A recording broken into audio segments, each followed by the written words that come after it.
Holy smokes. Is there a doctor in the house? Listen to me. I thought that I had heard everything. And you know, my number one goal is to figure out how do we hustle the game and how do we hustle it correctly. In this life, you are either doing the damn thing or you are not. You are either building something for yourself or you are not. Now, in one of our other companies, we had a client come into the studio. And once I said to myself, you know, I was like, yeah, we could talk to her about how do you get to six figures. We could talk to her about being a renowned doctor. But I was like, nuh-uh, we go into the other end. What is the hustle and how do we acquire one that is so good? Please, please make sure you have 2 pens, 2 papers, 2 pads, because this thing's going to be delicious. Say what? Say what? Get it. Hey you, welcome to Build the Damn Thing, a place where myself, Tiffany Largie, and our amazing Do the Damn Thing coaches show you how to use your story to build it all. Whether it's your first 6 figures, your next layer of multiple 6 figures, or maybe you're on your way to $1 million. And if it's not that, it's the life of your dreams, where you are free, you are strong, and you are whole. First, we're going to show you how to use your story to build a strong foundation. And then next, we're going to show you how to use your story in sales and marketing to clean up the cracks. And last but not least, we're going to show you how to use your story to gather people. Because truth of the matter is that there's nothing stronger than being connected to people who just understand you as you are, where you are, so you can stop explaining yourself. I want to remind you that now that you're here, you are home, and I officially welcome you to our family. All right, let's get started. Now, for real, like, stay with me for a moment, because it's not every day that I have the luxury of being able to walk into hustles that I don't know. And the truth is that Dr. Young was in the Do the Damn Thing studios working with the production team on another project. And I remembered something she said to me on a call.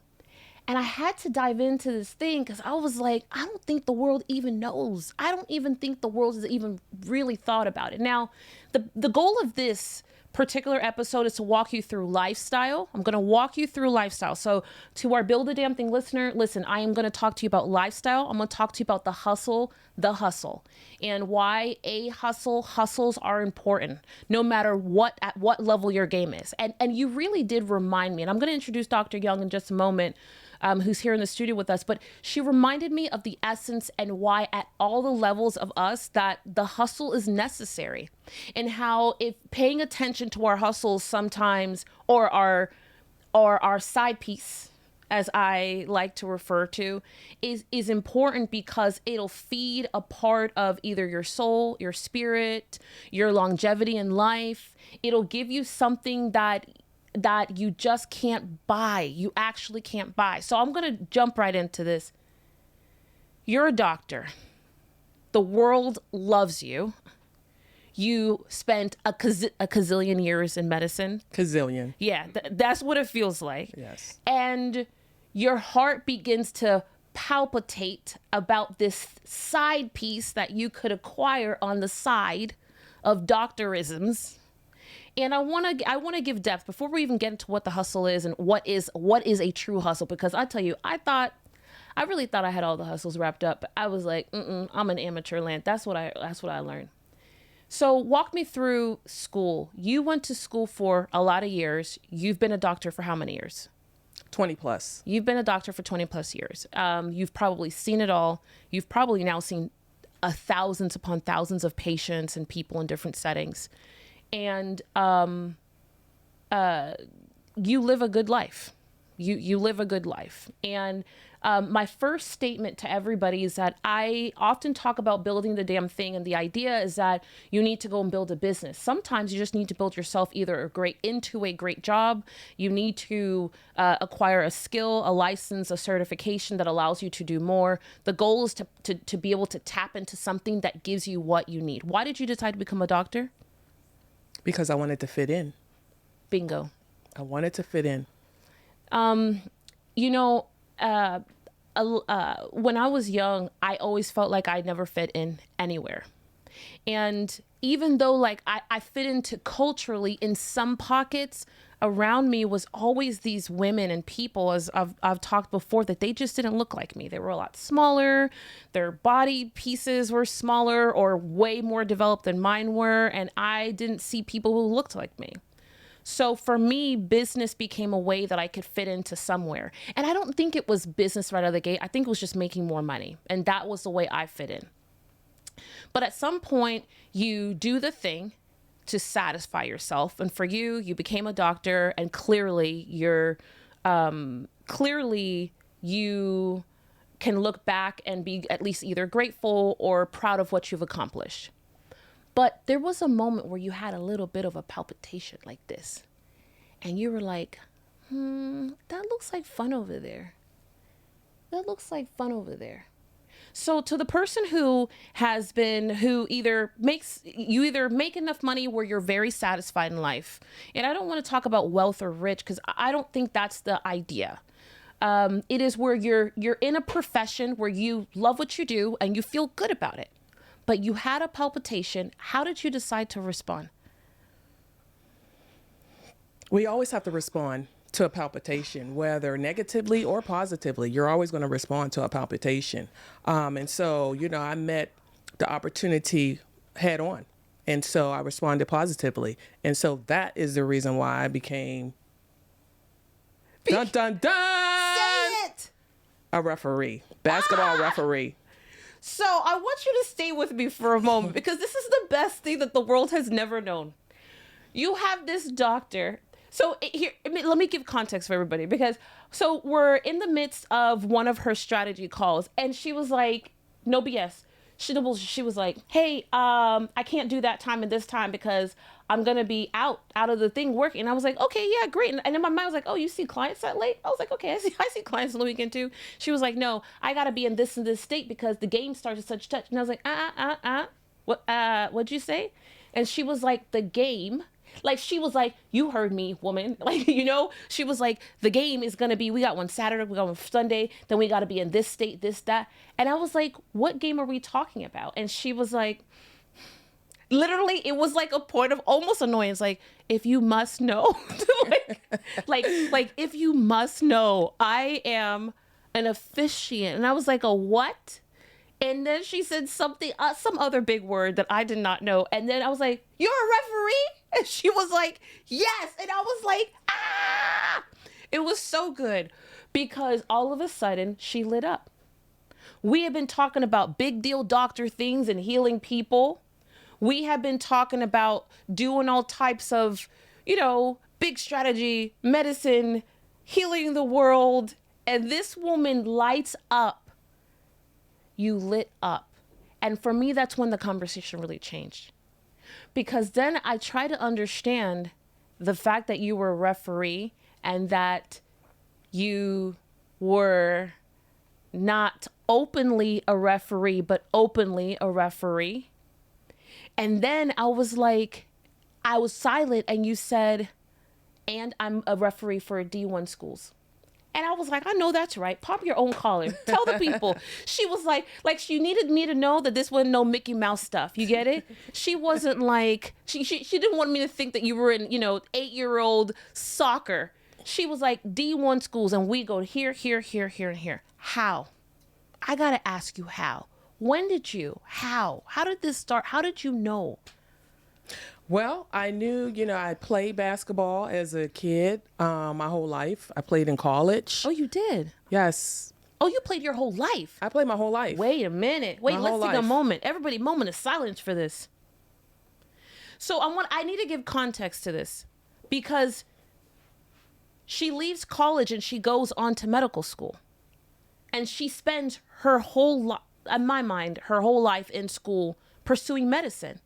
So many times we have things that we did as kids that we enjoyed, like acting or playing or performing or whatever it is. And you were like, I'm not leaving that behind. When you were in college, did you say, I want to be in the WNBA kind of a thing? Was it like that?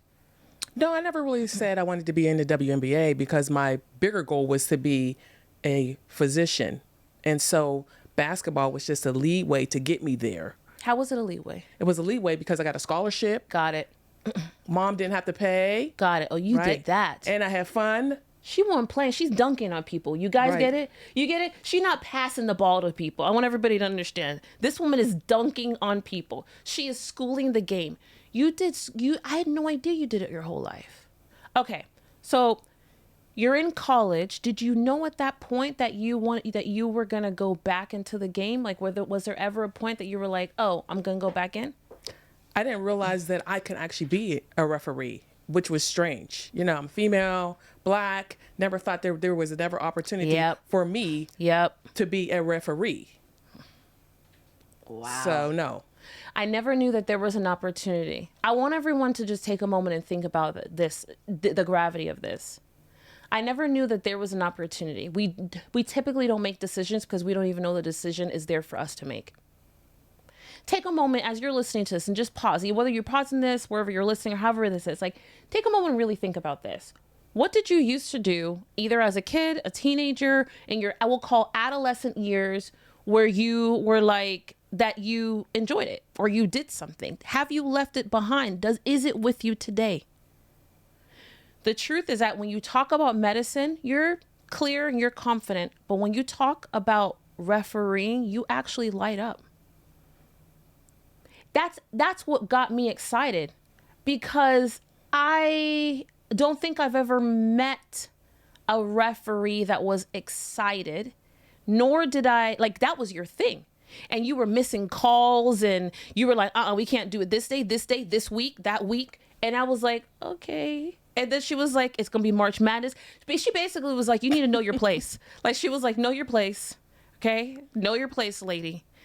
I'm going to be all over these streets. I got games to do. I am focused. Never once did I hear I'm going to be in the office, or I got a patient, or they need me to save a life or anything. And it was then that I realized that part of what makes you so special is the fact that alongside pursuing the profession that you have, you decided to build a second career, because you're known now and you're officiating quite a bit. And here's the other part of this, guys. She's making money. So, do you feel like it's easy? Do you feel like it was easy for you to figure out early on how to balance both? Because you're in two totally different worlds. Like, your hair's pulled back and you wearing the shirt. You got a whistle too? I got a whistle. Oh my gosh. Like, this is so serious. You guys understand this? We're going from let me clear my throat for this. I got this, people. We're going from the stethoscope to a whistle. How long have you been a referee for? Definitely 15 plus years. Do you hear this? This is not like a 2 year ago. I took a little class on Saturday mornings at the community college and ran out there and tried to do something. So you've been doing for 15 years. Have you done it consistently all the 15 years? Yes. Okay. And do you primarily do it what's the sport that you're officiating the most? Is it basketball still? Basketball. Okay. Just curious, did you ever think of officiating any other sports during this time? I did lacrosse for maybe a month. Oh man. A month. And the only reason why I gave it up was the weather, inclement weather. She's not playing with people. So no. So no. Yeah. Okay. And when you're officiating, you're not officiating in your state. So D1, are you going, like, is it like 10 of you, 100 of you that are just traveling the U.S.? Are you on the East Coast? How does it work? Yes, we travel. It depends on the conference. Where are the schools in the conference? For example, yes. So ACC. It's wherever it is. Right. Wow. This is so cool. All right. So talk to me about what does it take for a person to sit down long enough to build a hustle, and we're going to call it a hustle. I call it a side piece because I'm from Miami and awkward.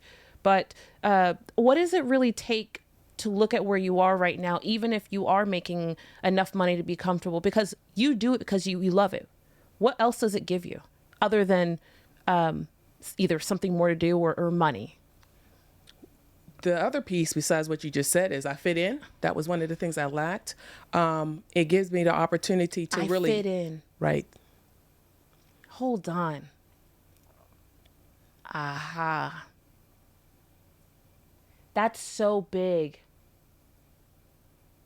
So you're in medicine, you get the degree or degrees, you tuck them here and you're like, okay, people, I got the degrees. Yes. And I'm good at the thing. And I do care about people. So you're helping people, but then you're like, I don't exactly completely fit in here. You're like, I fit in my little corner over there, helping the people them. That's how I felt. You know, like when Xerox and HP were my business partners, I spent a lot of time going to meetings, and all of those people were super degreed people. They're all running P&Ls, profit and loss statements that are, 5 million, 10 million, all these things. And I was just in my little corner. What made me, yes, we all owned businesses and we were in an industry, so we could say we fit in. I got sneaked in because of my great accolades and my ability to sell. I got sneaked in because me would never have been allowed into that environment. I needed to be degreed. I also needed to have deep pockets. And for a Black woman, for me, this Black woman, that wasn't happening. But I realized in 2013, I had to really own, I still don't fit in. Now I've made money. Now I have the business like you people. I am showing up to the meetings. I'm going to the annual things, but I'm like, I don't fit in.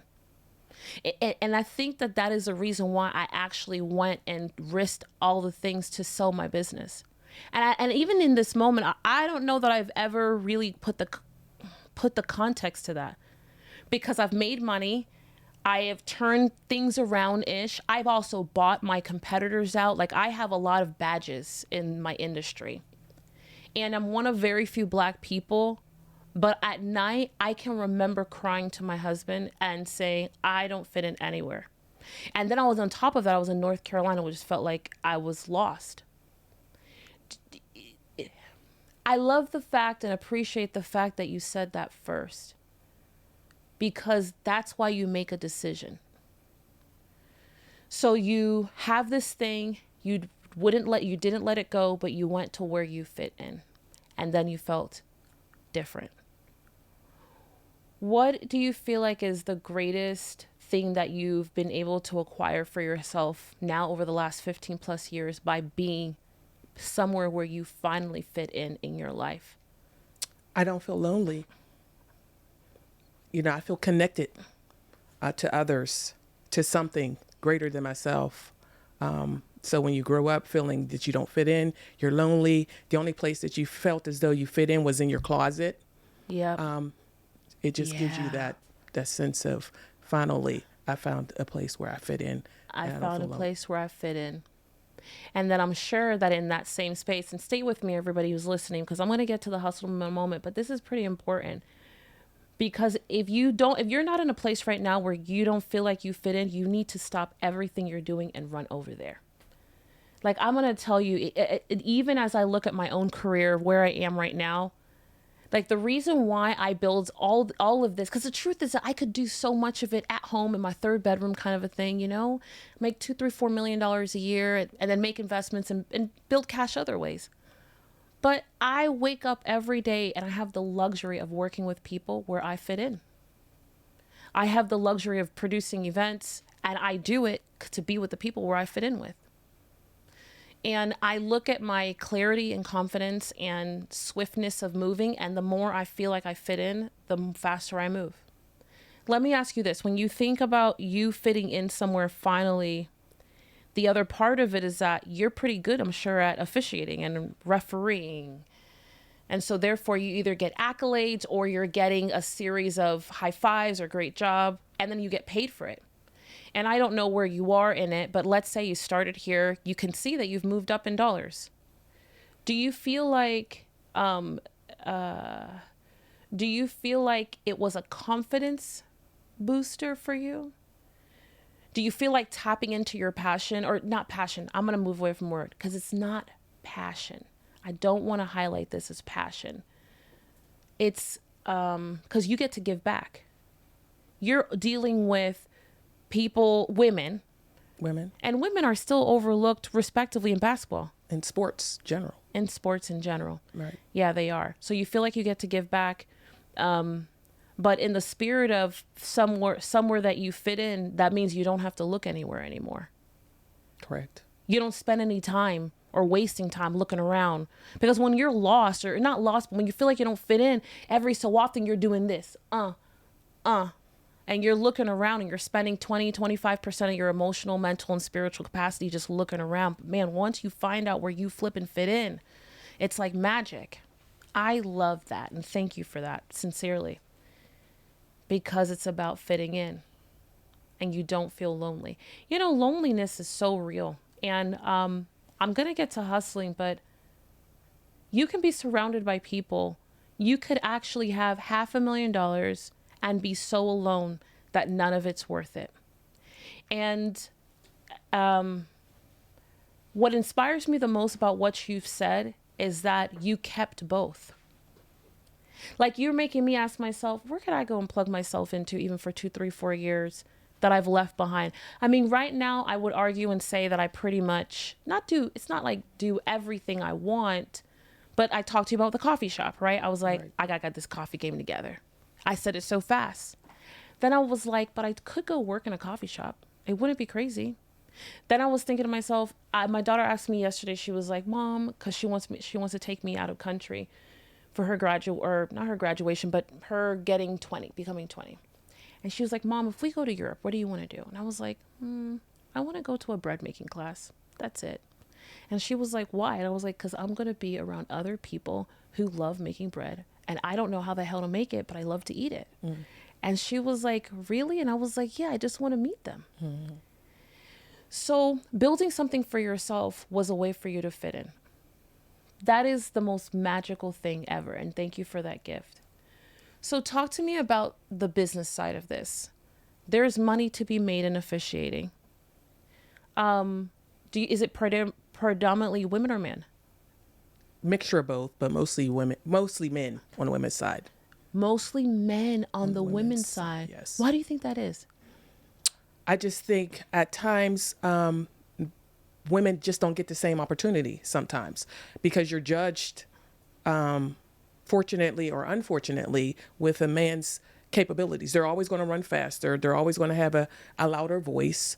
And so I just think that's still that stereotype, just whatever that stereotype is, it still exists. And so that's why women's sports are not even highlighted like men's sports. So, yep. And so officiating is a sport. So I think some of it has to do it. And it may be unconscious. Some of the decision is unconscious. Like we always say unconscious bias or unconscious, but you can use unconscious there too. Yep. And not even paying attention to that, hey, we have all men. You have to be conscious, make a conscious decision that you're going to put maybe one male, one female, one this. Absolutely. Otherwise, it's going to continue to exist. It's going to continue to exist. This is money. Tell me this. Can anyone become an officiant? Can anyone become a referee? They can. Do you feel like it's one of those things as you look, because you've been in it over a decade, do you be like, why aren't there more women in this thing? Or why aren't there more people in this thing? Do you ever say that to yourself? All the time. Really? Yes. Why do you think, is it common knowledge? Like, did anyone else know that was like a real profession? Like, we've all seen the people, like we've seen them all the time, but no one's really thinking, because these people are making like not $30 a game, right? Correct. No. How much are people making? Not necessarily how much are you making, but how much are people making? Is it thousands of dollars? It can be thousands. Depends on, what school you officiate, what conference. School, we're not even talking about NBA stuff. Just what school, what conference. So thousands of dollars a game. Potentially. Sweet Jesus. Even if it was $1,000 a game, even if it was $500 a game. So how many games are happening in the country? Tons. Too many to count. Really? Tons. Is it more than like 100?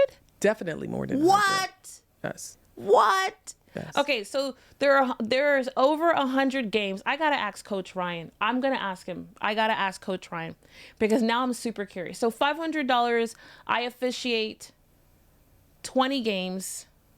Yeah, and I'm there for 3-4 hours, if that. And am I paying for my travel? Sometimes I'm paying for my travel. Sometimes I'm not. They're paying for my travel. You're paying for your travel out of your game check. You're paying out of your game check. We got language on this thing. Yeah, game check. There's a game check, people. Right.